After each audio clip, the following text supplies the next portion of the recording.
சுற்றி சூழல் விழிப்புணர்வு செய்திகள்.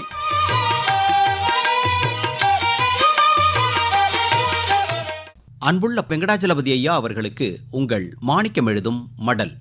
நலம் நலமறிய ஆவல். எல்லா பயிர்களுக்கும் மூலாதாரமே விதைதான்.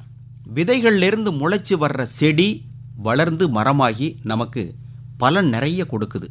அது எந்த மரமாக இருந்தாலும் சரி, மரங்கள்னால நமக்கு நிச்சயம் பலன் உண்டு. நம்மளால் மரங்களுக்கு உண்டான்னு கேள்வி கேட்டால் சரியான பதில் வராது. நம்ம நாட்டின் தேசிய பறவை மயில், தேசிய விலங்கு புலி, தேசிய மலர் தாமரை. நம்ம மாநிலம் தமிழகத்தின் மரம் பனைமரம். பனைமரமும் விதையிலிருந்து முளைச்சி வர்றது தான். நமது மாநில மரத்துக்கு இப்போ நிறைய முக்கியத்துவம் கொடுக்க ஆரம்பிச்சிருக்காங்க மக்கள். பனைமரம் கிளைகள் இல்லாமல் ஓங்கி உயர்ந்து வளரக்கூடியது. கீழே வேரும் பெரிய அளவில் ஆழமாக போகாது, சல்லி வேர் தான் அதிகம் இருக்கும்.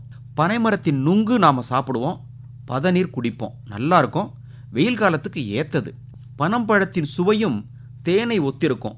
அதிவீரராம பாண்டியர் நருந்தொகையில் குறிப்பிடுறார், தேன் போன்ற சுவை தரும் திரண்ட பழத்தின் பெரிய விதையிலிருந்து முளைச்சி வரும் பனைமரம் மிக உயரமாக வளர்ந்திருந்தாலும் ஒருத்தர் கூட நிழலுக்காக நிற்க முடியாது இந்த மரத்தின் அடியிலன்னு.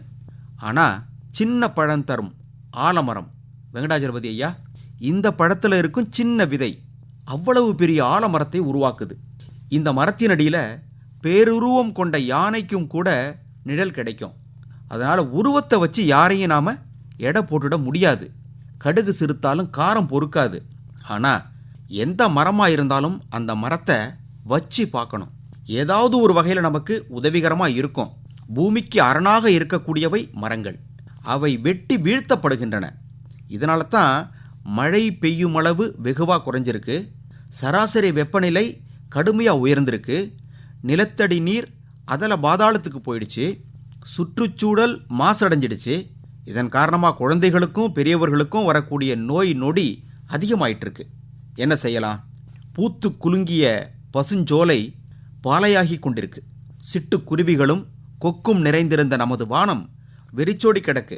பாமா வெங்கடாஜலபதி ஐயா, மழை காலத்தில் பாசி ஏறி கிடந்த மண் இப்போ கால்நடைகளுக்கு புல்லு கூட முளைக்காத பாறையாக மாறியிருக்கு.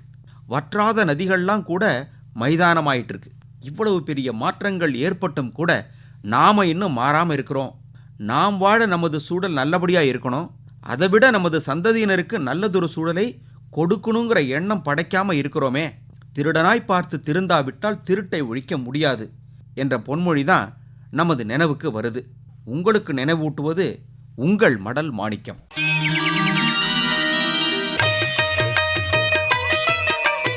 நம்மை சுற்றி சூழல் விழிப்புணர்வு செய்திகள் கேட்டீர்கள்.